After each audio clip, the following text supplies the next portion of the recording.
একটি ঘর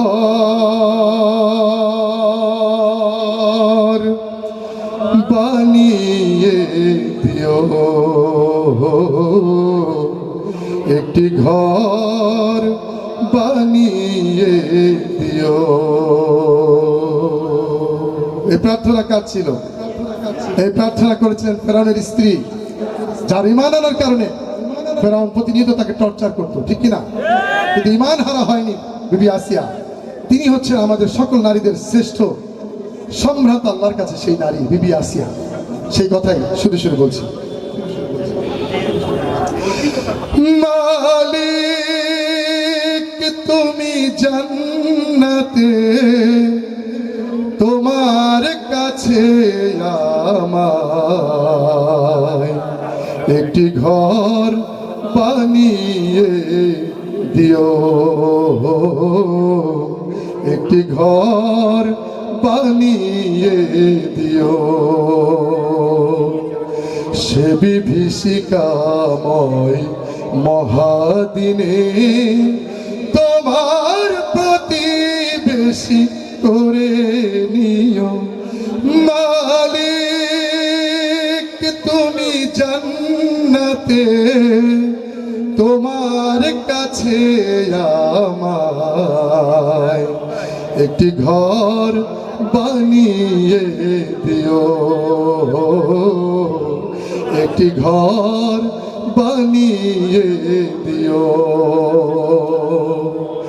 যেদিন কেহ আসবে না কারো কোনো কাজে, যেদিন পাপী পাপের বোঝায় মরবে লাজে, পুল সিরাত পার হতে গিয়ে পিছলে যাবে কত পথিক, আবার কেহ পুণ্য নিয়ে পার হয়ে যাবে ঠিক ঠিক।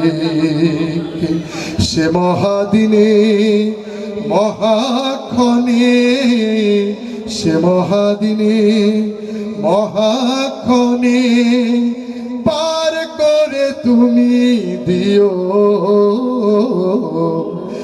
মালিক তুমি জান্নাতে, তোমার কাছে আমায় একটি ঘর বানিয়ে দিও, একটি ঘর বানিয়ে দিও।